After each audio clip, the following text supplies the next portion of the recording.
Bharatiya Janata party రాష్ట్ర అధ్యక్షులు parliament సభ్యులు బండి సంజయ్ కుమార్ పైన టిఆర్ఎస్ ప్రభుత్వము ముఖ్యమంత్రి కేసీఆర్ గారి యొక్క ఆదేశాల అనుసారంతో నిన్న రాష్ట్ర అధ్యక్షుని హోదాలో తలపెట్టినటువంటి జాగరణ దీక్ష శాంతియుతంగా ప్రజాస్వామికంగా కోవిడ్ రూల్స్ అనుగుణంగా వాటిని పాటిస్తూనే ఎంపీ క్యాంప్ కార్యాలయంలో తలపెట్టినటువంటి దీక్షను భగ్నం చేస్తూ అరెస్ట్ చేసి వారి మీద అక్రమ కేసులు బనాయించి ఈరోజు వారిని 14 రోజులు జైలుకు రిమాండ్ చేయడం జరిగింది. ఈ ప్రభుత్వ పతనానికి ఇది పరాకాష్ట. భారతీయ జనతా పార్టీ ఒక జాతీయ పార్టీగా రాష్ట్రంలో ఉన్నటువంటి దాదాపు 3 లక్షలపై చిలుకు ఉద్యోగులు, టీచర్లు వారి యొక్క సమస్య మీద ఆ సంఘాలన్నీ కలిసి ప్రభుత్వానికి భారతీయ జనతా పార్టీ రాష్ట్ర అధ్యక్షుని హోదాలో బండి సంజయ్ గారికి వారు విన్నపిస్తూనే ఇటీవల కాలంలో ఈ 317 జీవో ఆధారంగా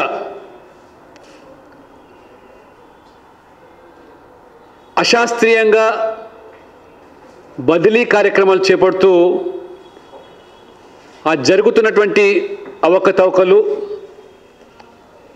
వాటి మీద టీచర్లకు న్యాయం జరగాలని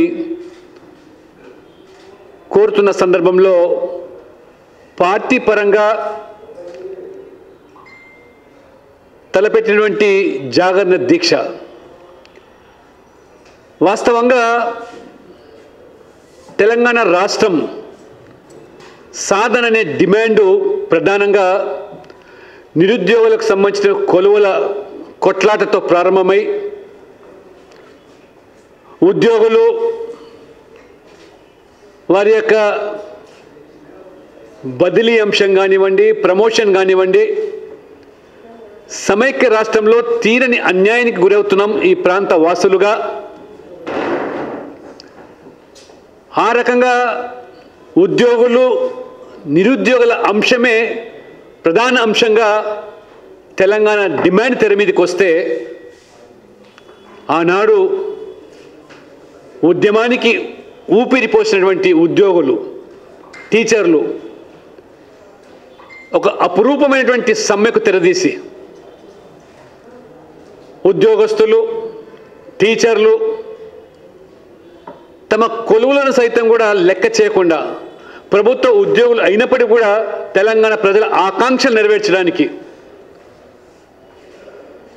ఉద్యమాన్ని నీరుగారుస్తున్న సందర్భంలో సకల జనుల సమ్మె పేరు మీద ప్రభుత్వ ఉద్యోగులు, టీచర్లు ఆ ఉద్యమానికి ఊపిరి పోసి తెలంగాణ సాధనలో ప్రధానమైన భూమిక వహించినటువంటి ఉద్యోగస్తులు, ఉద్యోగ సంఘాల నాయకులు వాళ్ళందరూ కూడా దాదాపు ఇవాళ భారతీయ జనతా పార్టీలో ప్రముఖ పాత్ర పోషిస్తున్నారు. ఉద్యమకారులు ఏ రకంగా కేసీఆర్ గారు విస్మరించి తెలంగాణ ద్రోవులకు పెద్దపీట వేయడం వల్ల స్వామి గౌడ్, గెస్టెడ్ ఆఫీసర్సు, సంఘానికి అధ్యక్షులుగా ఆ రోజు విఠల్ గారు ప్రధానంగా 610 జీవో ఏ రకంగా ఈ ప్రాంత వాసులకు జరిగిన అన్యాయం పట్ల ఊరూరా పల్లె పల్లె తిరిగి ప్రజలు చైతన్యం చేసినటువంటి విఠల్ గారు, టీచర్స్ పిఆర్టీ యొక్క దశాబ్దాలుగా నాయకుడిగా టీచర్లకు నాయకత్వం వహిస్తున్న మోహన్ రెడ్డి లాంటి వాళ్ళు ఈ కేసీఆర్ యొక్క ఉద్యోగుల పట్ల, టీచర్ల పట్ల, ఉద్యమకారుల పట్ల చేసిన ద్రోహానికి భారతీయ జనతా పార్టీ వేదికగా ఈరోజు ఆ వర్గాలకు న్యాయం చేయడానికి ఈరోజు పూనుకుంటా ఉంటే దానికి బండి సంజయ్ గారు రాష్ట్ర అధ్యక్షునిగా ఈ వర్గాలకు న్యాయం జరగాలని చెప్పి ఈ కార్యక్రమాన్ని తలపెడితే వాస్తవంగా ఏ స్థానిక అంశమైతే ఆ రోజు స్థానికులను ఖాతరు చేయకుండా ఇతర ప్రాంతాల వారే ప్రమోషన్లు, బదిలీలలో లేదా మొత్తం సెక్రటరియట్ అంతా కూడా వారికే పూర్తిగా దారదత్తం చేశారని చెప్పి విమర్శలు. కానీ తీరా చూస్తే ఈరోజు మళ్ళీ అదే స్థానిక అంశమే వాళ్ళ తెర మీదకి రావడం, స్థానికంగా ఉండే ఉద్యోగులను, టీచర్లను పరిగిలోకి తీసుకోకుండా, ఖాతరు చేయకుండా రాష్ట్రపతి ఉత్తర్వుల మేరకు ఈ రాష్ట్ర ప్రభుత్వం జీవో 24/124 తీసుకొచ్చి ఆ 124 జీవో ప్రకారంగా 3 సంవత్సరాల్లోనే ఇవన్నీ కూడా ఈ ఉద్యోగస్తులై, టీచర్లై, ప్రధానంగా కానిస్టేబుల్స్ కూడా అందులో ఇవన్నీ కూడా 3 సంవత్సరాల్లోనే ఏ ప్రాంతానికి ఆ ప్రాంతం వారుగా బదిలీలు అన్నీ కూడా సరిదిద్దాలని చెప్పి రాష్ట్రపతి ఉత్తర్వులో స్పష్టం చేస్తే నిద్రమత్తులో తూగిన ఈ ప్రభుత్వం 3 సంవత్సరాల తర్వాత మేల్కొని ఇవాళ ఆ తతంగం అంతా కూడా 317 జీవో తీసుకొచ్చి 3 రోజుల్లో పూర్తి చేయాలనేటువంటి ఒక కపట నాటకం, ఒక కుటిల యత్నం ఈ ప్రభుత్వానికి పూనుకుంటా ఉంటే రాష్ట్రపతి ఉత్తర్వులను కూడా ఉల్లంఘించి స్థానికతకు బదులుగా సీనియారిటీ అంశాన్ని తెర మీదకి తీసుకొచ్చి ఏ రకంగా స్థానికులకు ఈ బదిలీలో ద్రోహం తలపెడతా ఉంటే లక్షల మంది వాళ్ళ టీచర్లు ఇవాళ సీనియర్ల పేరు మీద వాళ్ళు పట్టణాలకే పరిమితం చేసి వాళ్ళని బదిలీ పరిమితం అవుతూ ఉంటే జూనియర్గా కొనసాగేటువంటి వీళ్ళందరినీ కూడా మారుమూల గ్రామీణ ప్రాంతాలకు ఎంపిక చేసే విధంగా ఈ చేసినటువంటి ఉత్తర్వులు, తద్వారా ఇవాళ అర్బన్ ప్రాంతంలో, పట్టణ ప్రాంతంలో సీనియర్లు కొనసాగినట్టయితే వాళ్ళ పదవి విరమణ తర్వాత మళ్ళీ భర్తీ చేసేదానికి ఆస్కారం లేకుండా అంటే నిరుద్యోగ సమస్య ఆ రకంగానే కొనసాగేదానికి ఏ జూనియర్లనైతే ఇవాళ గ్రామీణ ప్రాంతాలకు ఇవాళ వాళ్ళని బదిలీ చేస్తున్నారో ఆ జూనియర్ల పదవి విరమణకు వచ్చేసరికి 20-30 సంవత్సరాలు వారికి ప్రమోషన్స్ లేవు. అంతేకాకుండా వారు ఆ గ్రామాలకు వెళ్ళి వారు నాన్ లోకల్గా కొనసాగడము, అక్కడ ఉన్నటువంటి చదువుకున్నటువంటి లోకల్ యువతకు ఉద్యోగాలు వచ్చే అవకాశం లేకపోవడం, ఇంత కుట్ర దాగి ఉంటే ఒకవైపు టీచర్లు, ఉద్యోగులు గొల్లుమంటా ఉంటే ఏ స్థానిక అంశాన్ని తీసుకొని మేము తెలంగాణ సాధించుకున్నామో స్థానికులకే ప్రాధాన్యత ఇవ్వాలని అటువంటి స్థానికత అంశానికి ఇవాళ చరమగీతం పాడి ఈరోజు మొన్న ఒక టీచరు ఆత్మహత్య చేసుకోవడం జేతురాం మహబూబాబాద్లో, అంటే ఆ రోజు తెలంగాణ కోసం ఆత్మహత్యలు చేసుకుంటే వచ్చిన తెలంగాణలో, సాధించిన తెలంగాణలో ఆ హక్కుల కోసం ఇవాళ మళ్ళీ ఆత్మహత్యలు చేసుకునేటువంటి దుస్థితి ఈ యొక్క కేసీఆర్ ప్రభుత్వం తీసుకొస్తున్నదంటే ఎక్కడికి పోతున్న తెలంగాణ అని చెప్పి ప్రశ్నిస్తూ ఉన్నటువంటి టీచర్లకు ఇవాళ సంఘాల నాయకులే ఇవాళ కొరబడిపోయింది. సంఘాల నాయకులు నోళ్ళు మూతబడ్డాయి. మాట్లాడే నాయకులు స్వామిగౌడు, విట్టలు లేదా మోహన్ రెడ్డి వంటలు ఈరోజు ఈ పార్టీ వేదిక చేసుకొని ఈరోజు వాళ్ళ హక్కుల కోసం పోరాడుతూ ఉంటే మరి నిన్న కోవిడ్ రూల్స్ పరిగణలోకి తీసుకొని బహిరంగ స్థలాల్లో కాకుండా జాగరణ దీక్ష రాత్రిపూట 10-15 మంది కార్యకర్తలతో క్యాంప్ కార్యాలయంలో వారు బైఠాయింపుకు వారు పిలుపునిస్తే కోవిడ్ రూల్స్ను ఉల్లంఘించి ఒకవైపు కేటీఆర్, మంత్రులు, టీఆర్ఎస్ నాయకులు సభలు, సమావేశాలు, ప్రారంభోత్సవాలు, సంబరాలు, సమ్మేళనాలు జరుపుకుంటూ ఉంటే వారికి కోవిడ్ రూల్స్ వర్తించవు. కానీ బీజేపీ బండి సంజయ్కి మాత్రమే ఇవాళ కోవిడ్ రూల్స్. ఆ రకంగా ఇవాళ మేము రాష్ట్ర నాయకులుగా నేను, రాజాసింగ్, సుధాకర్ రెడ్డి గారు సాంఘీభావం తెలపడానికి కరీంనగర్కి బయలుదేరితే అడుగడుగున అడ్డంకులు, అవరోధాలు, ఎక్కడికక్కడ తనిఖీలు, నిర్బంధాలు. అసలు ఇది ప్రజాస్వామిక రాష్ట్రమా అనే అనుమానాలు ఇవాళ కలుగుతూ ఉన్నాయి. తీరా మేము కరీంనగర్ చేరుకునే లోపల రాజాసింగ్ను మేడ్చల్లో అరెస్ట్ చేయడం, నేను కరీంనగర్కి వెళ్ళి 5 నిమిషాల లోపలనే నేను, నాతో పాటు వీరేందర్ గౌడ్, సుభాష్, ముగ్గురం, మిగతా వాళ్ళు కూడా కొంతమంది రంగాకి లాంటి వాళ్ళు శాంతియుతంగా కలుస్తామని చెప్పితే వెంటనే మమ్మల్ని అరెస్ట్ చేసి 7 గంటలకు అరెస్ట్ చేస్తే 7:30కు ఉదయం 5 గంటల వరకు ఆ చలిలో మాతో పాటు అనేక మంది మహిళలు అక్కడికి తీసుకురావడం జరిగింది. కనీసం అక్కడ ఆ చలిలో ఒక పార్టీ కార్యకర్తలు, నాయకులుగా మమ్మల్ని నిర్బంధించి అరెస్ట్ చేస్తే 5 గంటల వరకు పట్టించుకున్న పాపాన పోలేదు. ఇంత కక్ష సాధింపు చర్యలు, పైపెచ్చు ఆ స్థానికంగా ఉండే కార్యకర్తలు, నాయకులు, కొంతమంది మాజీ ఎమ్మెల్యేలు కలవడానికి సంజయ్ గారిని వెళ్తే లాఠీలు జిలిపించి కాళ్ళు విరగొట్టి ఏ రకంగా భయానకమైన వాతావరణం. నేను తెలంగాణ ఉద్యమంలో దాదాపు 1 సంవత్సరం కాలం అనేక ఉద్యమాల్లో పాల్గొన్నాం. సకల జిల్లా సమ్మె మొదలుకుంటే మిలియన్ మార్చ్ వరకు. ఇంత ఘాతుకమైన చర్యలు నేను ఆ రోజు కూడా చూడలేదు. ఆంధ్రప్రదేశ్ ఉమ్మడి రాష్ట్రంలో ఆనాటి పాలకులు సాహసం చేయలేకపోయినారు.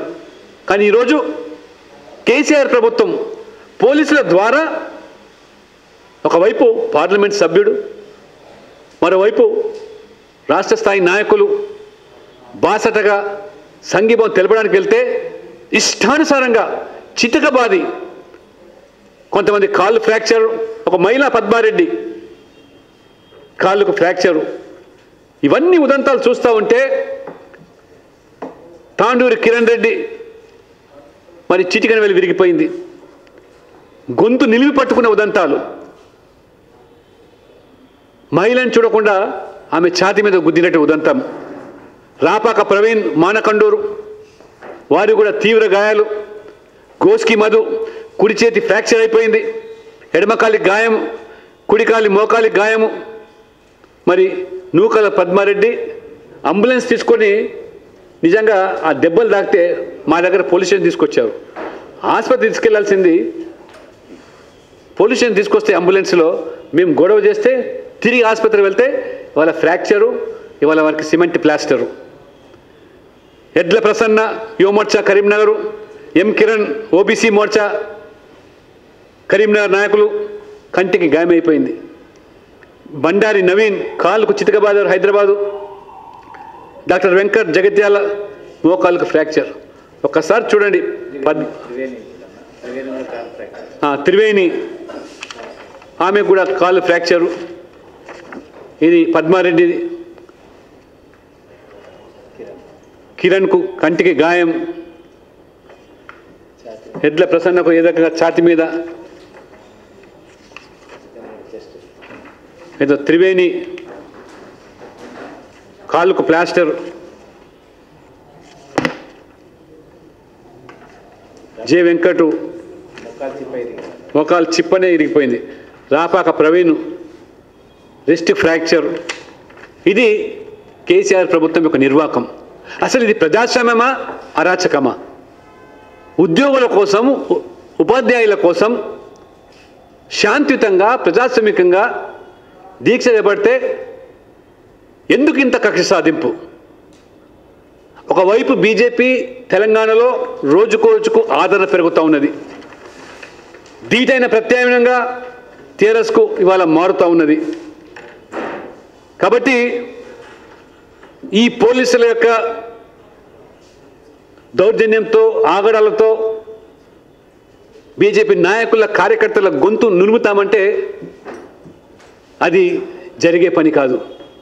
భారతీయ జనతా పార్టీ కార్యకర్తలు అనేక ఉద్యమాలు, అనేక లాఠీ చార్జీలు, పోలీసులు కాల్పులు లెక్క చేయకుండా ఈ దేశం కోసం, సమాజం కోసం, ప్రజాస్వామ్యం కాపాడదాని కోసం తూటాలకు బలైనటువంటి చరిత్ర ఉన్నటువంటి కార్యకర్తలతో కూడుకున్న పార్టీని మీ తాటాకు చప్పులకు బీజేపీ కార్యకర్తల నాయకులు బెదిరిపోరని, మరి ఈరోజు రెండు ప్రధాన సమస్యలు, నిరుద్యోగ సమస్య, ఉద్యోగుల సమస్య తీసుకొని వాళ్ళ బీజేపీ ఒక రాజీ లేని పోరాటానికి తెరదీస్తే ఎందుకు ఇంత కసి? నిరుద్యోగ యువత ఇవాళ బీజేపీ పట్ల ఉన్న విశ్వాసం, ఖాళీలు భర్తీ చేయమంటే మీరు మీ చేతకాని దానం, మీ వైఫల్యం వల్ల ఇవాళ నిరుద్యోగుల యొక్క ఉసురు పోసుకుంటూ నిరుద్యోగులు ఆత్మహత్యలు చేసుకునే దుస్థితి. అందుకనే వినాశకాలమే విపరీత బుద్ధి అన్నట్టు ఈ ప్రభుత్వం రోజులు దగ్గర పడ్డాయి. 14 రోజుల రిమాండ్. విచిత్రం ఏమిటంటే ఎఫ్ఐఆర్లో మొదలు 333 సెక్షన్ అందులో పొందుపరచలేదు. తీరా ఆ 333 సెక్షన్ లేకపోవడం వల్ల బెయిల్ వచ్చే పరిస్థితి ఉంది. అందుకనే మళ్ళీ దానికి అమెండ్ చేస్తూ ఒక మెమో జారీ చేసి లాస్ట్లో చివరిలో 333 పొందుపరిచి దానికి తోడు అదనంగా పాత కేసులన్నీ కూడా, గుర్రంపాడు కేసులు, ఇంకెక్కడో కేసులు అన్నీ అందులో ఆ రిమాండ్ డైరీలో ప్రస్తావించి section adding memo, submission of alteration memo adding section 333 IPC to the existing sections. అంతకుముందు 147, 188, 341, 332 ఆర్డబ్ల్యూ 140 ఇవన్నీ పెట్టినప్పటికీ ఎక్కడో బెయిల్ వచ్చే అవకాశం ఉందని గమనించి ఈ రకంగా 333 ఐపీసీ యాడ్ చేసి ఈరోజు అంటే ప్రభుత్వ ఉద్యోగుల మీద, పోలీసుల మీద, అధికారుల మీద బండి సంజయ్ ఎంపీ గారు దాడికి పూనుకున్నట్టుగా వారిని ఆ రకంగా గాయాలకు గురి చేసినట్టుగా దోహదపడే సెక్షన్. నిన్న సంఘటన చూస్తూ ఉంటే నేను I really appreciate some of the media who have live telecasted the police behaviour. Gas cutter తీసుకొచ్చి ఈ క్యాంప్ ఆఫీసును ఆ గ్రిల్స్ కట్ చేయడము, స్వయంగా కమిషనర్ అందులో పాల్గొనడము, చివరికి గడ్డపార తీసుకొచ్చి ఆ తలుపులు విరగొట్టడము, కిటికీలు విరగొట్టడము, వాటర్ క్యానింగ్ చేయడము, చివరికి ఆ క్యాంప్ కార్యాలయంలో ఉన్నటువంటి ఫైళ్లు సైతం కూడా ఎత్తుకుపోయే దుస్థితి. అసలు ఇది పోలీసుల, ఇది యంత్రాంగం. ఆ ఉన్నటువంటి కెమెరాలన్నీ కూడా పూర్తిగా మొత్తం ఆ ఫుటేజ్ మళ్ళీ కొంతమంది కార్యకర్తలు, నాయకులు ఉన్నవాళ్ళు కొంతమంది సెల్ ఫోన్స్ ఇచ్చి ఆ సెల్ ఫోన్స్ అందరు లాక్కొని ఈ రకమైనటువంటి ఇది ప్రజాస్వామ్యమైన ఇంత విపరీత బుద్ధి ఈ ప్రభుత్వానికి. కాబట్టి భారతీయ జనతా పార్టీ దీన్ని తీవ్రంగా ఖండిస్తూ, పరిగణిస్తూ టీచర్లకు, ప్రభుత్వ ఉద్యోగులకు, నిరుద్యోగులకు న్యాయం జరిగే వరకు భారతీయ జనతా పార్టీ మడమ దిప్పే ప్రసక్తి లేదు, రాజీ పడే ప్రసక్తి లేదు. న్యాయం జరిగే వరకు తుదికంటూ పోరాటం చేస్తామని ఒక బండి సంజయ్ గారిని జైల్లో పెడితే ఇవాళ అనేక మంది నాయకులు ఇవాళ 14 రోజుల రిమాండ్ కొనసాగితే రోజుకొక నాయకుడి ఆధ్వర్యంలో పెద్ద ఎత్తున ఈ రాష్ట్రంలో ఈ కార్యక్రమాలు శాంతియుతంగా, ప్రజాస్వామికంగానే కోవిడ్ రూల్స్ పాటిస్తూనే దీన్ని మేము కొనసాగిస్తామని, తప్పకుండా ఈ ఘాతుకమైన చర్యలను జాతీయ స్థాయిలో హ్యూమన్ రైట్స్ కమిషన్ దృష్టికి తీసుకెళ్తాం. ఈ పార్టీకే కేంద్ర హోంశాఖ మంత్రులు అమిత్ షా గారి దృష్టికి, జాతీయ అధ్యక్షులు, పార్టీ అధ్యక్షులు జేపీ నడ్డా గారి దృష్టికి తీసుకెళ్ళడం జరిగింది. వారు కూడా నడ్డా గారు దీన్ని తీవ్రంగా ఖండిస్తూ బండి సంజయ్ మీద జరిగినటువంటి ఈ పోలీసుల చర్యలను తీవ్రంగా ఖండిస్తూ వారు ఈ కేసీఆర్ ప్రభుత్వం బీజేపీ పెరుగుతున్న ఆదరణ సహించలేక ఈ కక్ష సాధింపు చర్యలకు పాల్గొంటుంది. కాబట్టి ఈ విపరీత బుద్ధులు వినాశ కాలానికి అని చెప్పి కూడా జేపీ నడ్డా గారు వారు హెచ్చరించడం జరిగింది. మేము ఖచ్చితంగా మాకున్నటువంటి ఈ ఆధారాలను తీసుకెళ్లి నేషనల్ హ్యూమన్ రైట్స్ కమిషన్కు, అదే రకంగా కేంద్ర హోంమంత్రి అమిత్ షా గారు కూడా కలిసి విన్నపించడం జరుగుతుంది. మేము రాజకీయంగా న్యాయపరంగా ఈ ఉద్యమాన్ని కొనసాగిస్తూ ప్రజా మద్దతు కూడగట్టుకొని మరి అదే రకంగా పార్లమెంట్లో ఒక లోక్సభ సభ్యుని మీద ఇంత కిరాతకంగా పోలీసు వ్యవహరించే తీరును ఖచ్చితంగా లోక్సభ స్పీకర్ దృష్టి తీసుకొచ్చి ప్రివిలేజ్ కింద ఈ యొక్క పార్లమెంట్ సభ్యుని హక్కులను ఏ రకంగా ఈ ప్రభుత్వం హరించి వేస్తుందో వారి దృష్టి కూడా ఖచ్చితంగా తీసుకెళ్తామని, ఇంకా రాజ్యాంగ సంస్థలు ఎక్కడ వీలుంటే అక్కడికి తీసుకెళ్ళి ఒక జాతీయ పార్టీ, కేంద్రంలో అధికారులు ఉన్నట్టు పార్టీ, 18 రాష్ట్రాల్లో కూడా మేము అధికారులు ఉన్నాం.